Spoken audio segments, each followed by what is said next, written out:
He didn't even raise his voice at first, just stared across the conference table, lips curling like he'd been waiting for this moment all morning. "Apologize to my son, or you're done here." The words hung in the air, sharp enough to cut through the fluorescent hum.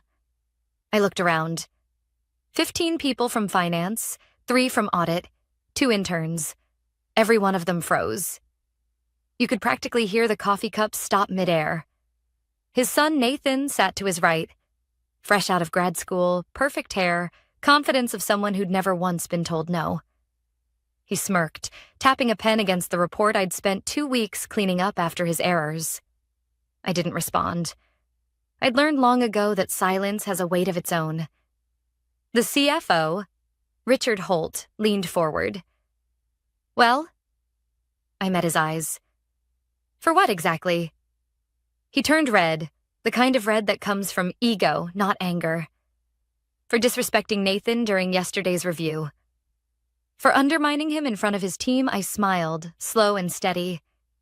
"You mean when I pointed out that your son's streamlined forecast forgot to include payroll tax obligations for Q3? The room stayed silent, but I caught the small flicker in a junior analyst's eyes. The kind that says, "Please stop talking before this gets worse." Richard slammed his hand on the table.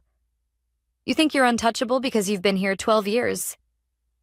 But this department runs on respect, Anna, and you just lost yours." Nathan finally spoke.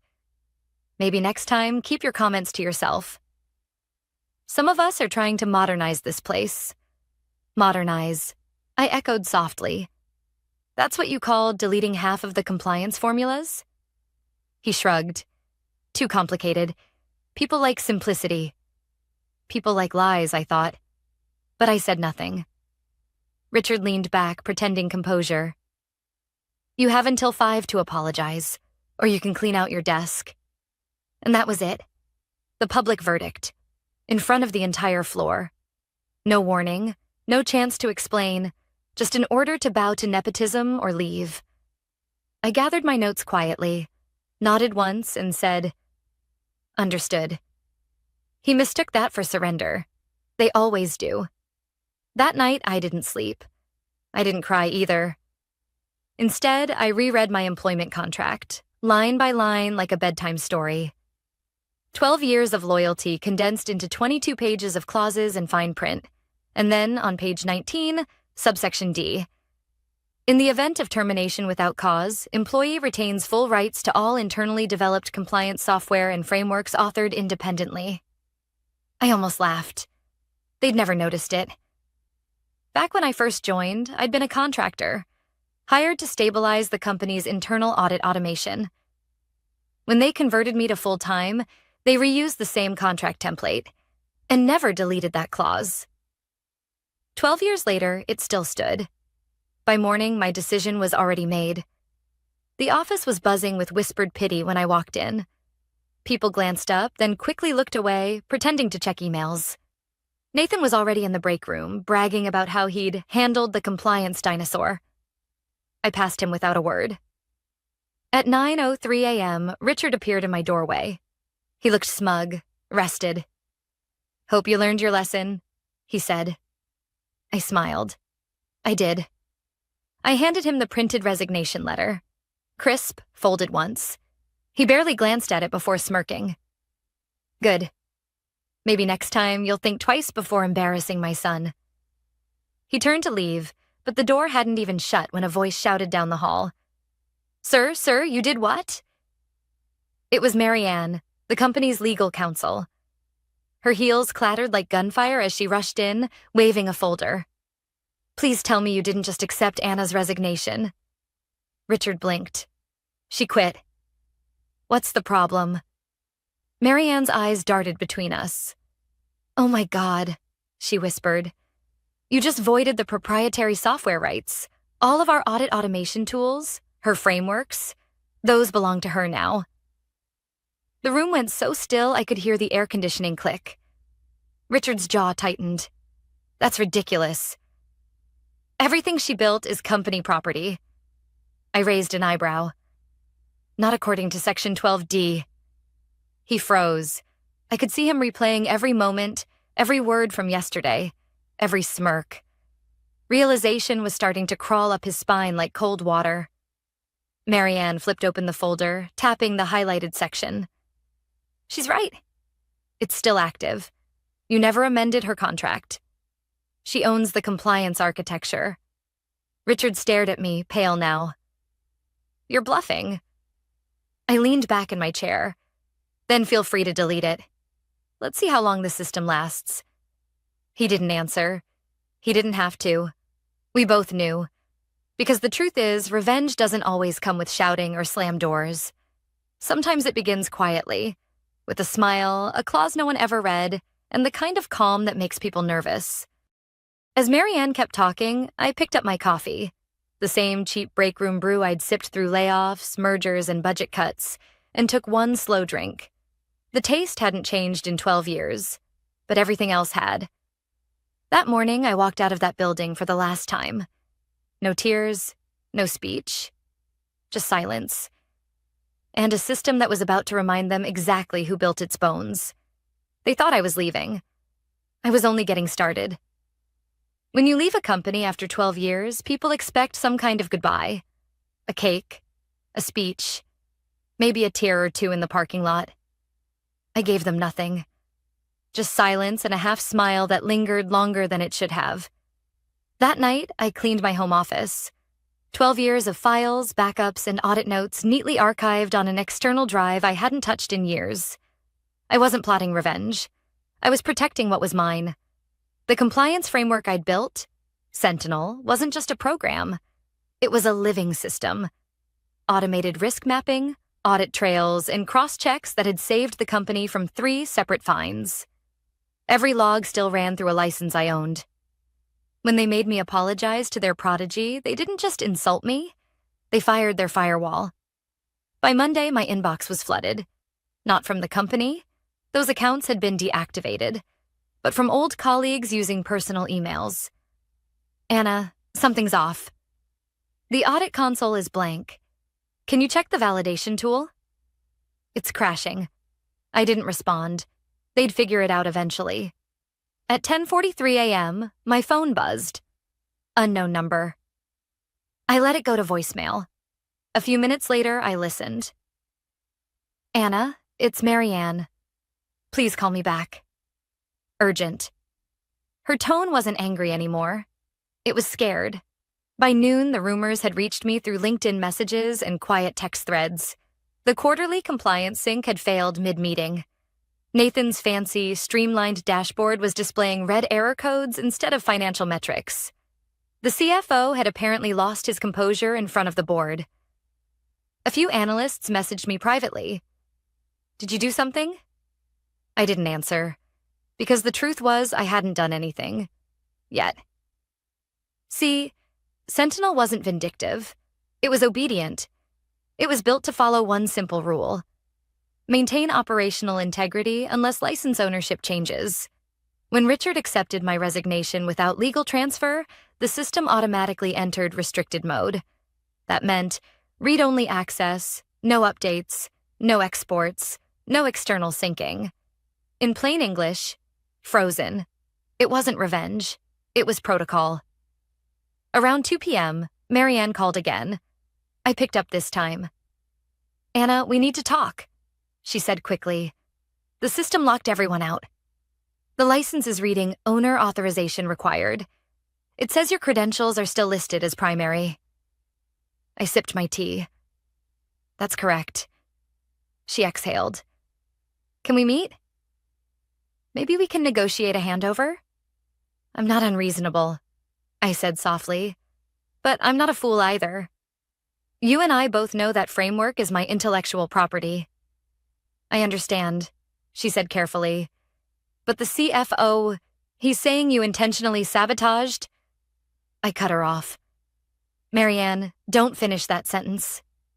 You know exactly how Sentinel works. It followed its license clause. They triggered it themselves.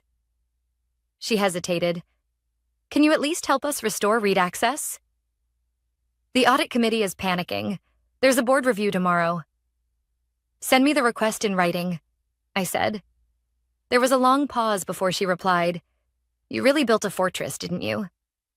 No, I said. I built accountability. That evening, I went for a walk near the river, trying to clear my head. For the first time in months, I didn't feel small. I felt still. When people think of revenge, they picture chaos. Lawsuits, screaming matches, shattered glass. Mine was quieter. It lived in the fine print no one read, in the lines of code they dismissed as legacy junk. Around 8, my phone buzzed again. A message from one of my former interns, Leah. They're saying the board called an emergency session. Nathan can't recover the audit reports. Richard's blaming IT. People are terrified. I typed one word back. Expected. By morning, things had escalated. The company's quarterly investor presentation was due in 3 hours. The financial data, every number tied to risk and compliance, was locked. I didn't need to be in the building to imagine the panic. The same interns who once fetched coffee were now fielding calls from executives who suddenly couldn't open files. At 9:07 a.m., Marianne called again. Anna, please. The CFO is, well, he's not doing well. The board wants to resolve this. They're asking what it would take to reinstate the license. What it would take, I repeated slowly, is an apology. The same one I was denied. You want Richard to apologize? I want accountability, I said. And I want my consulting rights reinstated under Raven Analytics, LLC. I own it. It's the original contracting entity before I was internalized. Otherwise, Sentinel stays asleep. She didn't argue. I could hear typing in the background. I'll relay that, she said finally. An hour later, social media started whispering. The company's investor call had been postponed due to technical challenges. Stock dipped 4% before lunch. And then, at 2:16 p.m., my phone lit up again. Private number. Anna. Richard's voice cracked through the line. Let's talk. Of course, I said. Just remember, you're the one who wanted a public lesson. He didn't answer right away. I could almost hear him swallow his pride through the static. When he finally spoke, his voice was lower. We'll fix this. Just tell me what you need. I smiled. Good. Because this isn't about breaking your company. It's about reminding it who built the walls that keep it standing. And for the first time since he'd humiliated me, he said the words I never thought I'd hear. I'm sorry. But I wasn't done yet. Because apologies without change, they're just noise. And I'd spent too many years listening to men like him make noise. The apology came on a Wednesday morning, 30 hours after the company's investor meeting collapsed into silence. Richard called me from his office, his voice steadier than before. Anna, we've reviewed your contract. Legal confirmed the clause. I may have spoken out of turn. May have? I repeated. He sighed. I'm sorry, all right? Let's just fix this. There it was, the apology. Not because he meant it, but because he had no choice. I'm not against fixing things, I said, but I won't just hand Sentinel back for free. I built that system. It's my work. He exhaled sharply. What do you want? I want recognition, consulting rights, and a clean exit package, retroactive to the date of my resignation. There was a pause. You're holding us hostage, Anna. I almost laughed. No, Richard. I'm holding you accountable. By the next morning, Marianne reached out to schedule a formal discussion. Off the record, she said. The board is furious. They want this resolved quietly before it reaches investors. You still have the only license key I agreed to meet in person. Neutral ground. A cafe halfway between downtown and the industrial park where the company's office sat like a gray box of glass and ego. When I arrived, Marianne was already there. Laptop open, legal documents scattered across the table. She looked tired, worn thin. I'm not here to fight, she started. But you have to understand, what you're doing, locking an entire compliance system, has consequences. What I did, I said calmly, was follow procedure. The license reverted to me because of Richard's decision. The system isn't locked out of spite. It's locked because the terms changed. She rubbed her forehead. The board won't see it that way. The board can read, I said. Clause 12D has been there since day one. Marianne stared at me for a long moment. Do you know why they're really panicking? I shook my head. Because the SEC is requesting an audit review from your system. They can't generate it without your credentials. If we miss that deadline... She didn't finish the sentence. She didn't have to. I leaned back. Then it seems we both have incentive to resolve this quickly. She nodded, typing something into her laptop. Here's the proposal.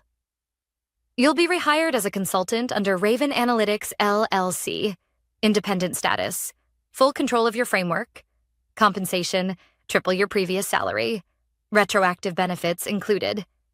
In return, you'll restore system access and provide operational continuity. I read the offer slowly. It was more than I expected. Too generous, almost. What's the catch? I asked. Marianne smiled thinly. No catch. Just a confidentiality clause.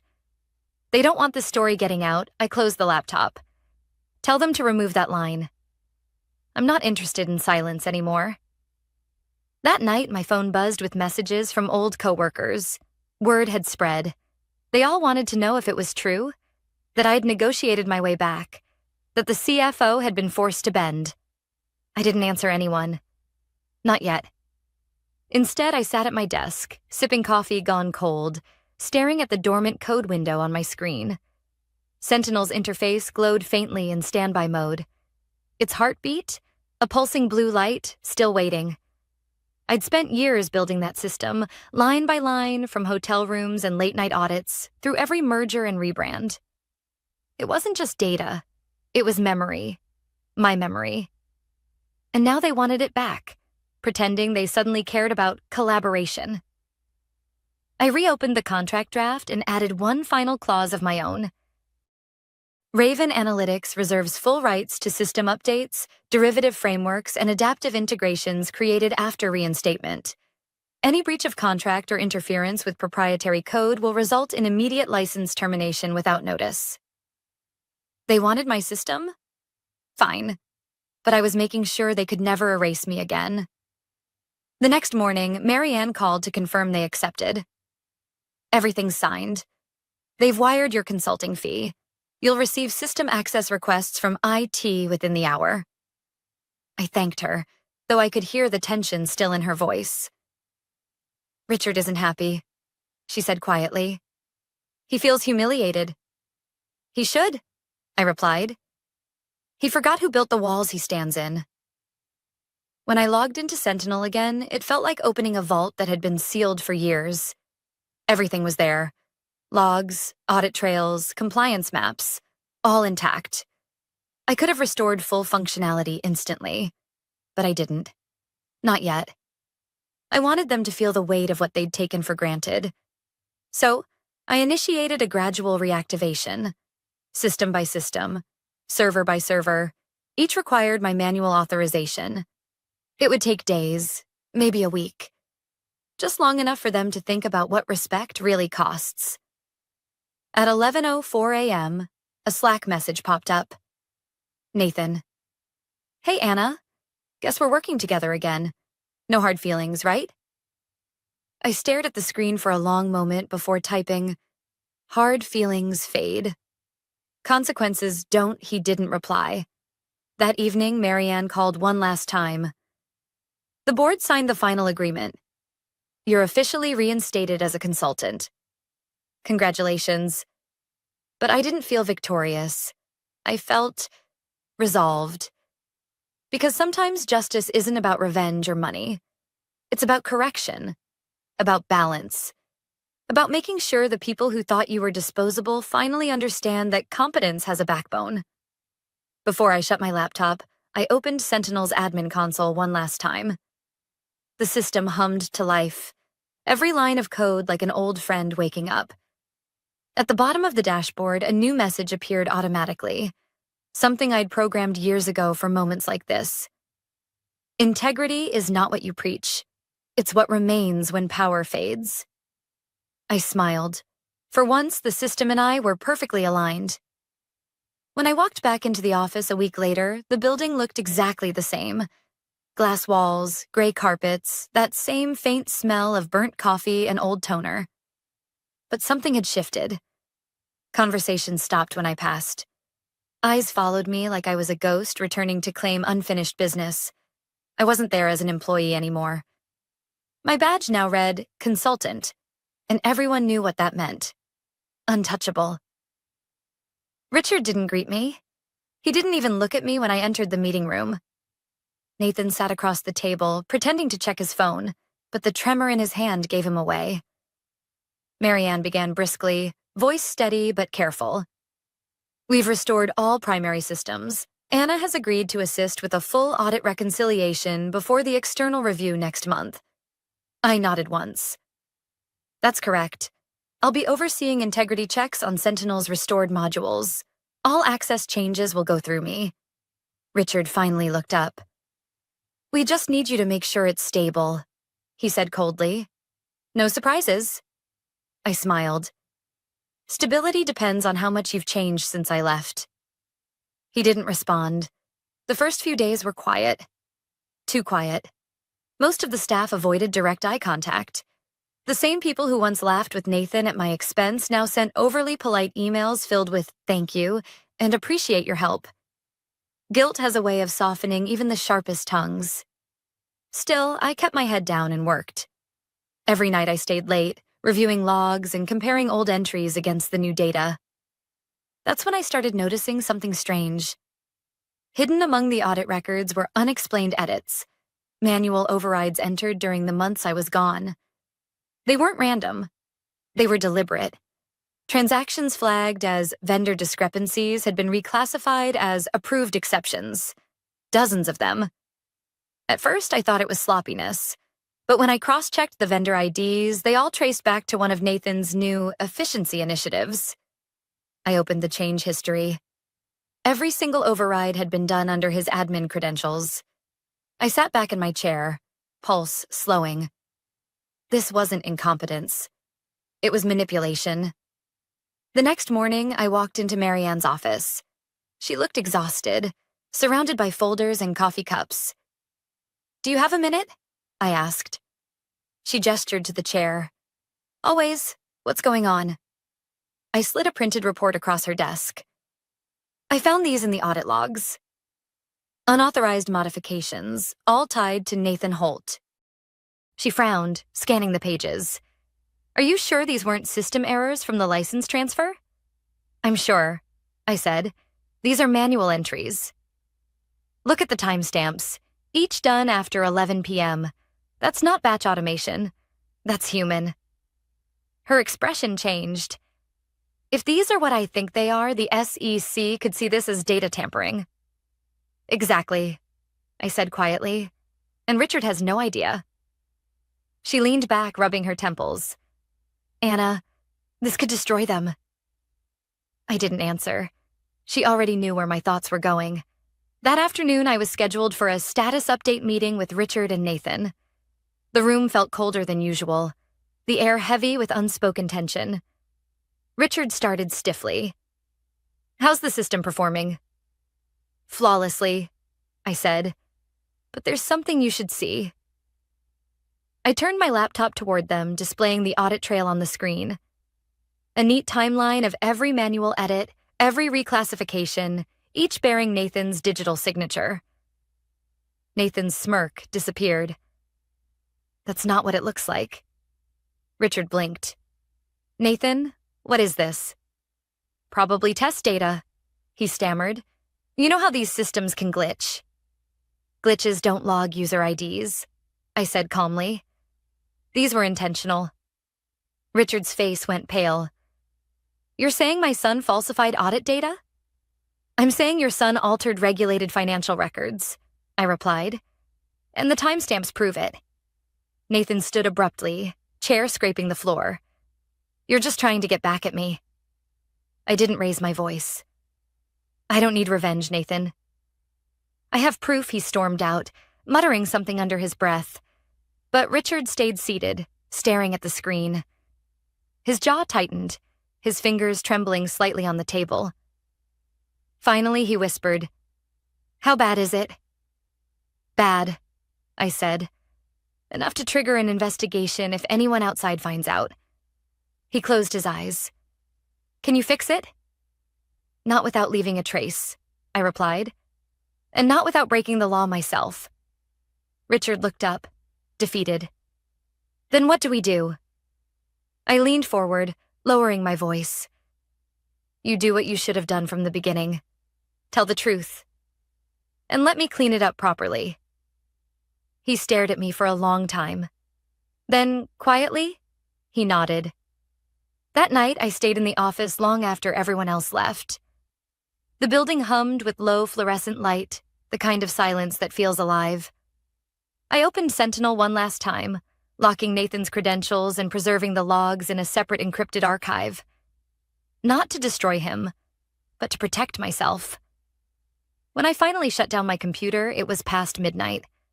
My reflection in the dark screen looked tired but certain. I wasn't the same woman who'd been ordered to apologize. I was the one they now relied on to save them. And maybe that was the sweetest revenge of all. Watching the people who once dismissed you realize that the foundation they tried to bury you under was the very ground keeping them from collapsing. By Monday morning, the whispers had spread beyond the office. Something about data irregularities, late-night edits, vendor concerns. No one said Nathan's name out loud, but everyone knew. Corporate gossip travels faster than Wi-Fi. When I arrived, the receptionist greeted me with a nervous smile. "Morning, Ms. Keller. Mr. Holt is in early." Of course he was. Panic wakes people up better than coffee. Richard was already in the boardroom, pacing. The lines around his eyes looked deeper, the arrogance gone. On the table lay a printed report, my audit report, open to the page that exposed Nathan's edits. Marianne sat quietly beside him, legal pad in hand. "Anna," Richard began, voice rough. "Close the door, please." I did. He sank into his chair, exhaling. "The board knows." "Someone leaked the audit summary." "Leaked?" I asked carefully. "From where?" He shook his head. "Doesn't matter. What matters is the damage. The SEC wants clarification. I'm meeting with them tomorrow." Marianne glanced up. "They're not threatening sanctions yet, but they're watching closely. If they find intent..." "They will," I interrupted softly. "The logs don't lie." Richard rubbed his face with both hands. "Nathan swears it was an oversight." I leaned forward. "Oversight doesn't explain deliberate overrides." His voice cracked. "He's my son, Anna." I nodded. "And this is your company. You'll have to choose which one you're willing to lose." Silence filled the room. That afternoon, Nathan showed up at my office door, pale and defiant. "You think you've won, don't you?" I didn't look up from my screen. "There's nothing to win. I'm just doing my job." "You could have deleted those logs," he snapped. "You didn't have to show them." I finally met his eyes. "You're right. I didn't have to. But I also didn't have to cover your mistakes." He laughed bitterly. "You think my dad will choose you over me?" "I think," I said slowly, "he's realizing what happens when you build a legacy on shortcuts." For a moment, the confidence drained from his face, replaced by something almost human. Fear. Then he turned and walked out, slamming the door behind him. I didn't follow. The next day, the board convened an emergency meeting. I wasn't supposed to be there, but Marianne insisted I attend as technical advisor. When I entered, the tension was thick enough to taste. Richard sat at the head of the table. Nathan was beside him, eyes down. Across from them were 7 board members and a representative from the external audit firm. The chairwoman spoke first. "We've reviewed the preliminary findings. It's clear that unauthorized changes were made to financial audit data. Ms. Keller, can you confirm that these edits were performed using Mr. Nathan Holt's credentials?" I nodded. "Yes, ma'am." Every entry is time-stamped, verified, and backed up across 3 independent logs. Nathan shifted in his seat. It was a trial process. We were testing a faster classification method. The chairwoman didn't blink. Testing without documentation, without authorization, and within a regulated system? Richard tried to interject, but she raised a hand. Mr. Holt, your leadership allowed this to occur. That's a failure of oversight. He went silent. I kept my tone neutral. I've already prepared a restoration plan to correct the discrepancies. It'll take 2 weeks, but it's recoverable. The chairwoman nodded. We appreciate your diligence, Ms. Keller. As for Mr. Nathan Holt, the board will deliberate on disciplinary action. Nathan's eyes darted to his father. Dad, say something. But Richard didn't. He just stared at the table, shoulders heavy. After the meeting, Marianne caught up with me in the hallway. You handled that well, she said quietly. They'll likely remove Nathan from his role. Richard may step down too. I didn't want this, I said. I know, she replied, but sometimes integrity looks like betrayal to the wrong people. Her words stayed with me. 2 weeks later, the system was stable again. Sentinel purred quietly, its metrics flawless. I'd completed the restoration ahead of schedule, delivered the report, and finalized my consulting payout. On my last day, Richard came to find me. He looked older, defeated, but his voice was softer than I'd ever heard it. I wanted to thank you, he said. You saved this company, even after what I did. I didn't save it, I said. I just stopped it from collapsing under its own lies. He nodded slowly. Nathan's resigned. The board's making it official next week. He's angry, but maybe it's what he needs. I didn't answer. Some lessons cost what they should. He cleared his throat. There's one more thing. The board wants to offer you the role of compliance director. Full authority. No more consultants above you. For a moment, I just looked at him. 12 years ago, I'd have said yes without hesitation. But now? I appreciate it, I said gently. But I've built enough foundations for other people. It's time I build something for myself. He nodded again, understanding more than he wanted to. Good luck, Anna. That evening, I walked out of the building for the second and last time. The sunset hit the glass panels, turning the office gold for a moment before fading back to gray. My phone buzzed. A message from Marianne. You did the right thing. Proud of you. I smiled faintly, then deleted it. Because this wasn't about pride. It was about peace. People like Richard and Nathan will keep rebuilding their towers, patching cracks they can't see. But I'd learned something they never would. Power doesn't come from titles or threats. It comes from knowing you can walk away. And the system still remembers your name. As I reached the street, I looked back once. The building stood quiet, humming with the same electricity I'd once kept alive. Then I turned and walked toward the city lights, not as an employee, not as a victim, as the architect of my own ending.